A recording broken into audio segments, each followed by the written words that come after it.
Hello everyone, welcome back to our channel. This is day 5 phrasal verb carry on. இன்றைய phrasal verb carry on அதாவது ஒன்றை தொடர்ந்து செய்வது, விடாமல் முன்னேறுவது என்ற அர்த்தத்தில் வரும். For examples, அவன் வேலை முடியும் வரை தொடர்ந்து செய்தான். He carried on until he finished the work.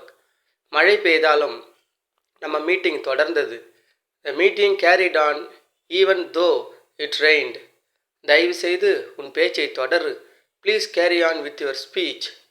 அவன் காயம் இருந்தாலும் மேட்சை தொடர்ந்து விளையாடினான். He carried on playing the match despite the injury. யாரும் உன்னை நிறுத்த முடியாது, நீ தொடர்ந்து செய். Nobody can stop you, just carry on. அந்த ப்ராஜெக்ட் மிக கடினமாக இருந்தாலும் அவங்க கேரி ஆன் பண்ணினாங்க. Though the project was tough, they carried on. ஆசிரியர் வரும் வரை மாணவர்கள் பேசிக்கொண்டே இருந்தார்கள். The students carried on talking until the teacher came. வாழ்க்கையில் எதுவானாலும் தொடர்ந்து செய்ய வேண்டும். Whatever happens in the life, you must carry on. உன்னோட முயற்சி நல்லா இருக்கு, தொடர்ந்து செய். Your effort is good, carry on. அவன் தவறுகள் இருந்தாலும் முயற்சியை தொடர்ந்தான். He carried on his efforts despite mistakes.